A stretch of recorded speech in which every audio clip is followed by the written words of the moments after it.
Baik, Assalamualaikum dan selamat sejahtera. Okay, so hari ini cikgu akan ajar awak tentang subtopik yang baru iaitu formula kimia. Okay, kita tengok itu dulu, apa itu formula kimia. Okay, cikgu bagi contoh apa itu formula kimia dan bagi awak faham. Contoh cikgu bagi dua contoh lah, CO2 dan O2. CO2 ni merupakan perwakilan ataupun ringkasan bagi karbon dioksida. Manakala O2 adalah ringkasan ataupun perwakilan bagi oksigen. Manakala satu lagi yang awak biasa familiar H2O. H itu adalah perwakilan bagi air. Dalam nak bagi awak lebih faham, cikgu bagi satu contoh lah cikgu bagi satu contoh. Contoh, cikgu bagi satu nama. Nama apa cikgu nak bagi sekejap nak fikir nama ni.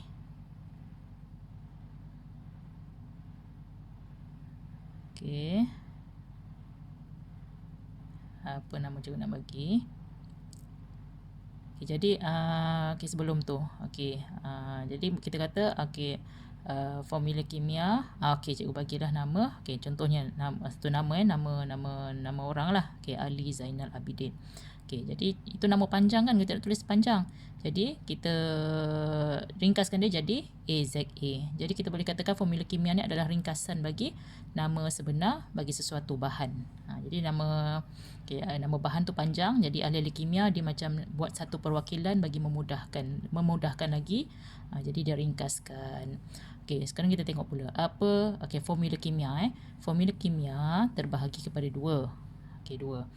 Dia bagi kepada dua formula kimia. Yang pertama adalah formula, dia panggil formula empirik. Cikgu simbolnya cikgu letak sebagai Fe. Formula empirik. So lepas ni kalau nampak formula empirik, Fe maksudnya formula empirik. Manakala yang kedua adalah formula molekul. Formula molekul, cikgu wakilkan dia sebagai Fm, ringkaskan dia sebagai Fm, formula molekul. Jadi apa itu formula empirik dan formula molekul? Kita tengok dulu. Apa adakah definisi bagi formula empirik? Formula empirik adalah formula kimia yang menunjukkan nisbah mol teringkas, nisbah mol teringkas atom-atom unsur dalam suatu sebatian. Dalam suatu sebatian. Itu definisi bagi formula empirik. Manakala formula molekul pula, kita tengok apa. Sebelum tu kita tengok dalam formula empirik ada key point yang awak perlu ingat, iaitu mesti ada perkataan nisbah mol teringkas atau atom unsur dalam suatu sebatian. Nisbah mol teringkas atau atom unsur dalam suatu sebatian. Sekarang kita tengok pula apa definisi bagi formula molekul. Formula molekul merupakan formula kimia yang menunjukkan bilangan atom sebenar, bilangan atom sebenar unsur-unsur dalam suatu sebatian. Itu adalah maksud bagi formula molekul. Jadi kita macam biasa kita tengok dulu key point penting yang perlu ada dalam definisi formula kimia, formula molekul, iaitu bilangan atom sebenar unsur-unsur dalam suatu sebatian. Daripada sini kita tak berapa nak nampak kan apa beza formula empirik dengan formula kimia. Cikgu bagi contoh.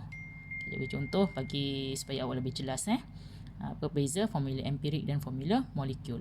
Cikgu bagi satu sebatian berformula C2H4. C2H4 ni merupakan formula molekul. Formula molekul adalah formula sebenar lah, maksudnya menunjukkan bilangan atom sebenar. Formula molekul. Cikgu nak ubah dia jadi formula empirik. Jadi bila cikgu ubah jadi formula empirik, daripada C2H4 dia akan jadi CH2. Macam mana boleh jadi CH2 tu? CH2 tu adalah formula empirik. Nampak tak apa beza dia?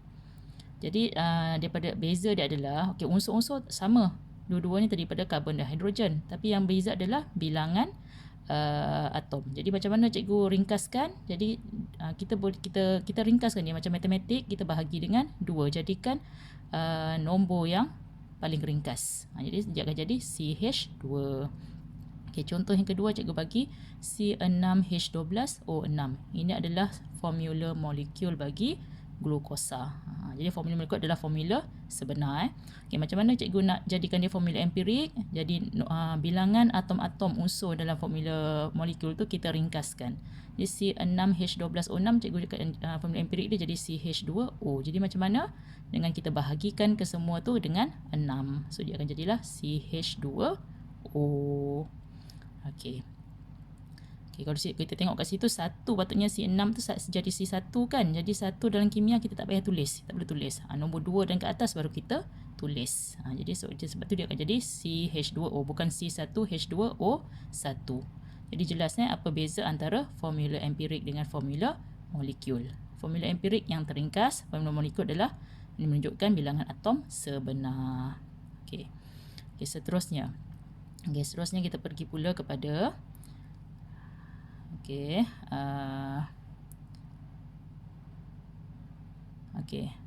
pengiraan. Okey, kita masuk pengiraan. Okey, pengiraan bagi menentukan formula empirik. Okey, menentukan formula empirik bagi suatu sebatian. Okey, kita nak masuk pengiraan. Jadi bila pengiraan ni awak get ready lah dengan awak punya kalkulator sebab dia akan melibatkan pengiraan. Okey, yang pertama kita tengok contoh yang pertama. Okey, contoh yang pertama cikgu letak. Okey, apa soalan cikgu nak bagi lah. Kejap Kejap cikgu bagi cikgu cari contoh sekejap Apa contohnya nak bagi? Okey, contoh. Okey, 0.2 gram kalsium bertindak balas dengan bertindak balas dengan fluorin. Okey.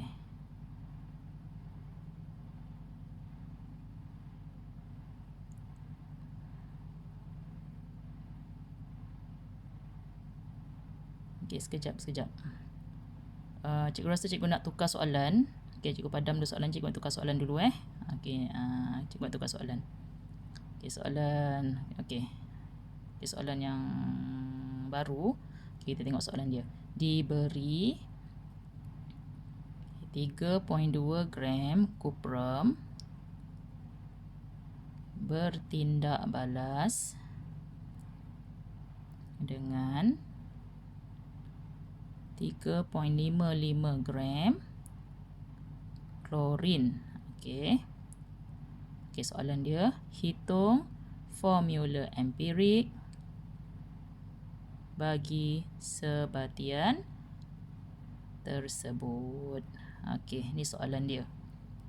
Okey, diberi JAR adalah JAR jisim reaktif lah, ingat lagi JAR bagi kuprum ialah 64 dan JAR bagi klorin. Sekejap.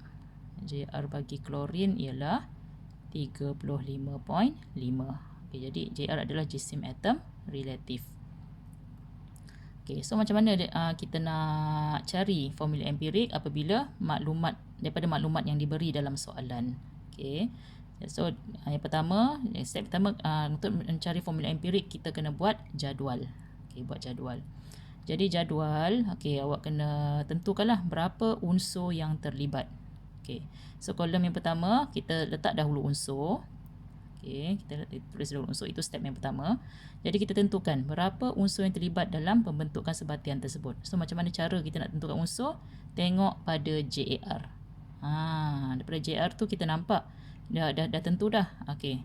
Berapa apakah unsur-unsur yang terlibat. So JR bagi atom unsur yang dibagi adalah 2 kan.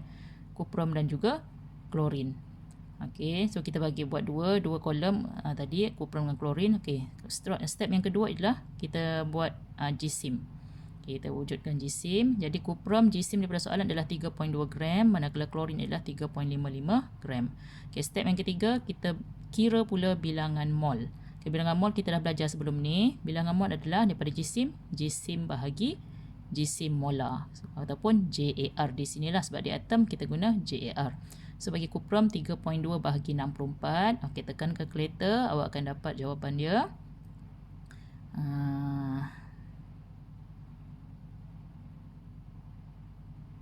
Okay, jawapan dia adalah 0.05 mol. Okay, bilangan mol lah, ingat jisim bahagi jisim molar ataupun kalau atom JAR lah. Okay, manakala klorin 3.55 gram, okay, bahagi JAR dia ialah 35.5. Okay, pun tekan kalkulator, okay, awak akan dapat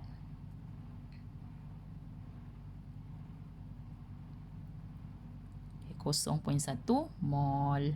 Okay, step yang seterusnya. Okay, memula jisim, memula unsur, kemudian jisim, kemudian bilangan mol. Step yang seterusnya ialah kita kira pula bilangan mol teringkas. Bilangan mol teringkas. So apa itu bilangan mol teringkas? So daripada yang kita dapat tadi, bilangan mol dalam bentuk perpuluhan. Kita tak nak bentuk perpuluhan. Dalam formula empirik, formula kimia tidak ada wujud nombor perpuluhan. So kita kena bulatkan. Jadi macam mana? Awak tengok bilangan mol kedua-dua dia adalah kuprum 0.05, klorin 0.1. Compare dua-dua ni, bandingkan dua-dua, pilih bilangan mol yang terendah.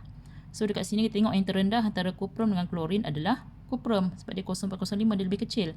Jadi kita kena bahagikan dua-dua tadi dengan 0.05 iaitu bilangan mol yang paling rendah. So 0.05 bagi 0.05 sama dengan 1.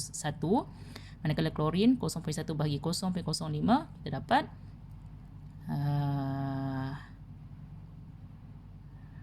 kita dapat 2 kan. Kita dapat 2. Seterusnya. Sekarang dah dapat nombor bulat. Lepas bilangan mol teringkas, step yang seterusnya kita tulis pula nisbah mol teringkas. Nisbah mol teringkas. So apa itu nisbah mol teringkas? Nombor bulat yang kita dapat tadi. So kita bawa turun ke bawah nombor bulat yang kita daripada bilangan mol teringkas. Jadi kalau kuprum tu dia punya nisbah mol teringkas dia adalah 1 kan, manakala klorin adalah 2. So kita dah dapat nombor bulat. Jadi akhir sekali formula empirik dia kita bawa turun unsur dia Cu dengan Cl. Jadi Cu 1, Cl 2. Tapi macam cikgu cakap tadi, dalam kimia kalau ada wujudnya nombor 1 kita tak payah tulis. 2 dan nombor 2 dan ke atas baru kita tulis. Tapi kalau 1 tak perlu tulis. Jadi 1 tu kita biarkan dia jadi Cu kemudian Cl2. Itulah formula empirik bagi sebatian yang terbentuk. Itu contoh yang pertama. Kita tengok pula contoh yang kedua. Contoh yang kedua. Kejap cikgu cari soalan. Contoh yang kedua.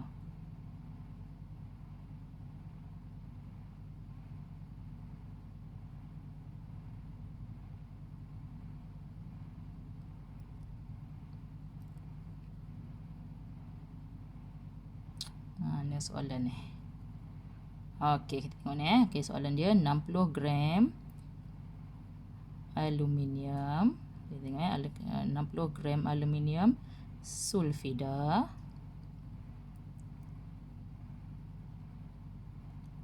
Okay, 60 gram aluminium sulfida mengandungi 38.4 gram sulfur. Sulfur. Soalan dia, tentukan formula empirik bagi sebatian. Formula empirik bagi sebatian tersebutlah, iaitu formula empirik bagi sebatian aluminium sulfida. Diberi JR.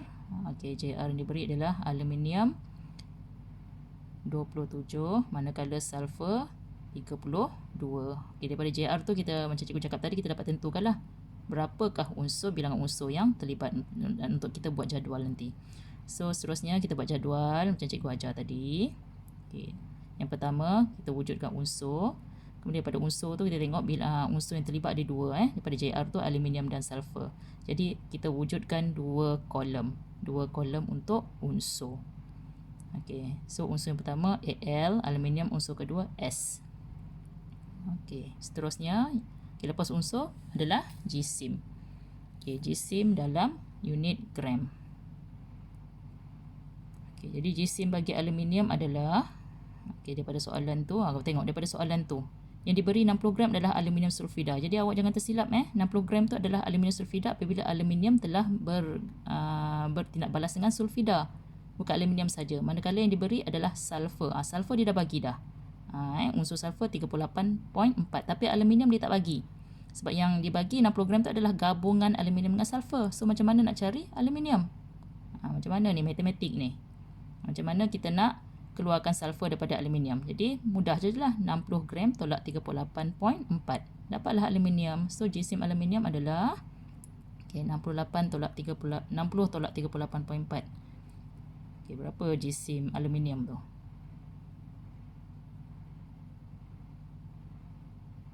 So dapat 21.6 gram. Okey, so dah dapat dah jisim bagi aluminium dengan sulfur. Seterusnya cari bilangan mol. So bilangan mol macam biasa tadilah, cikgu cakap. Okey, jisim bahagi jisim molar. So aluminium 21.6 gram bahagi jisim molar dia 27 ataupun JR dia 27. Jadi bilangan mol awak dapat 0.8 mol. Manakala sulfur 38.4 bahagi JR dia 32. Jadi awak dapat bilangan mol dia adalah 38.4 bagi 32 1.2. Okey, seterusnya lepas bilangan mol kita cari bilangan mol teringkas.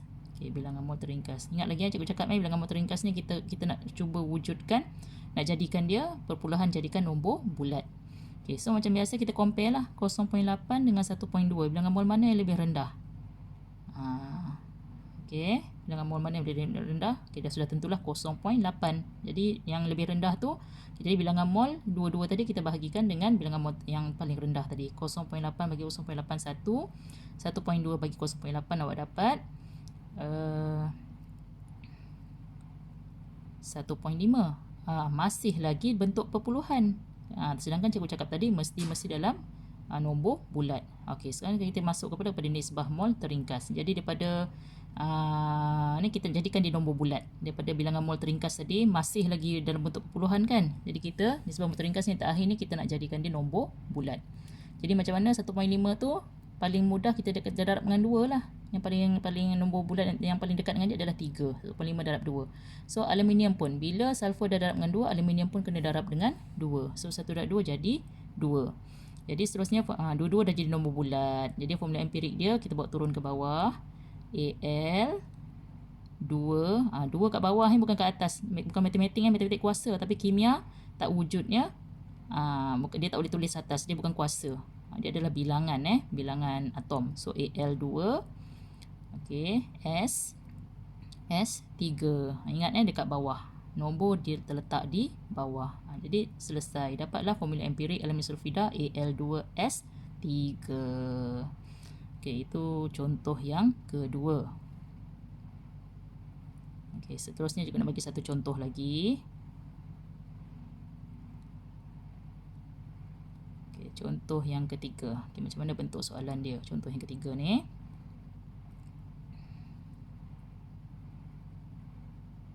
Okey, soalan dia. Okey, tentukan formula empirik bagi suatu sebatian yang mengandungi 32.4% natrium, 22.6% sulfur dan 45% oksigen. Okay, macam biasa dia beri JR. JR mesti ada JR diberi adalah natrium 23, oksigen 16 dan sulfur 32. So daripada situ kita dah tahu dah bilangan unsur yang terlibat adalah ada 3 sebab JR dibagi 3 Okey, pun step yang pertama buat jadual. Okey, yang pertama adalah unsur. Okey, jadi cikgu cakap tadi ada 3 unsur kan daripada JR tu. Jadi wujudkan 3 kolom untuk unsur. 3 kolom untuk unsur. 1, 2, 3. Kita letak natrium. Unsur yang kedua, oksigen. Yang ketiga, sulfur. Okey, seterusnya lepas unsur, kita bukan bilangan mol, tapi adalah jisim kan. Cikgu tersilap tulis. Okey. Lepas unsur adalah jisim. Sekejap Okey, jisim. Jisim dalam gram. Okey, sekarang ni cuba tengok soalan. Apa beza soalan? Okey, sebelum ni kalau dia bagi jisim, tapi dalam soalan ni dia bagi peratus. Macam mana nak cari jisim? Dia bagi peratus.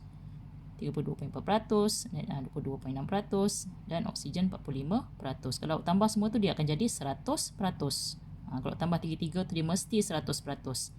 Sebab peratus dan sebabnya ada 100%. Jadi macam mana? Okay, don't worry. Okay, kalau dia bagi peratus, anggap peratus tu sebagai jisim. So kalau natrium 32.4.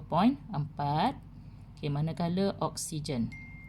Okay, manakala oksigen pula adalah, kita tengok peratus dia ya. Okay. Oh, sorry. Okay, cikgu kena tukar kedudukan. Kita letak sulfur dulu baru oksigen. Okay, kenapa? Okay, cikgu takkan beritahu dululah. Cikgu akan terangkan kemudian nanti.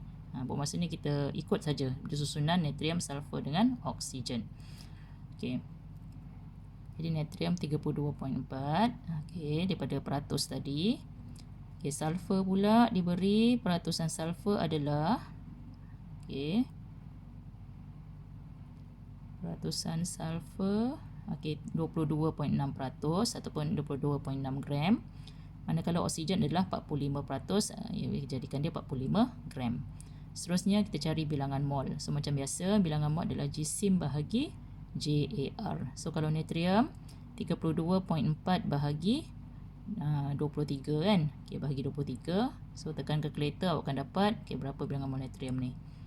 32.4 bahagi 23.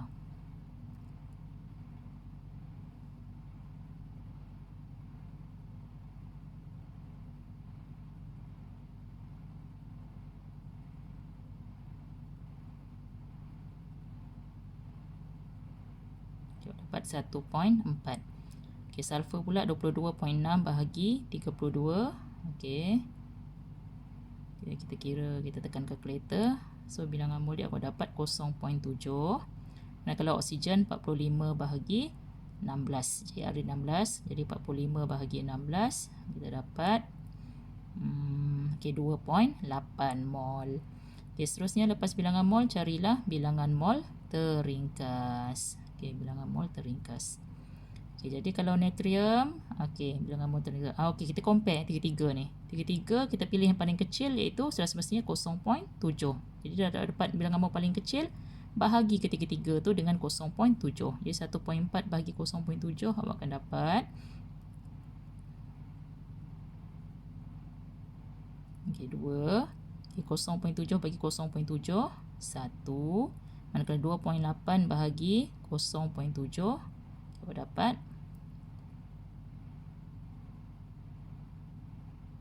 4. Okey, sekarang ni tengok semua dah jadi nombor bulat kan. So tak ada masalah. Tak payah darab apa-apa lagi dah. Jadi seterusnya kita bawa turun nisbah mol teringkas. Jadi bawa je turun nombor bulat yang kita dah dapat tadi. 2, 1, 4. Jadi seterusnya yang terakhir formula empirik. Okay, bawa turun. Natrium 2, sulfur 1. Cikgu cakap 1 tak payah tulis, biarkan S. Manakala oksigen 4. Okay, jadi itulah formula empirik bagi sebatian yang terbentuk tadi. Okay, cikgu rasa setakat ini je lah penerangan cikgu tentang penentuan formula empirik. So kita akan cikgu akan sambung lah untuk subtopik yang seterusnya, macam mana nak tentukan formula molekul. Okay, setakat itu saja untuk hari ini. Okay, jika ada yang tak faham boleh tanya cikgu ya. Okay, itu sahaja.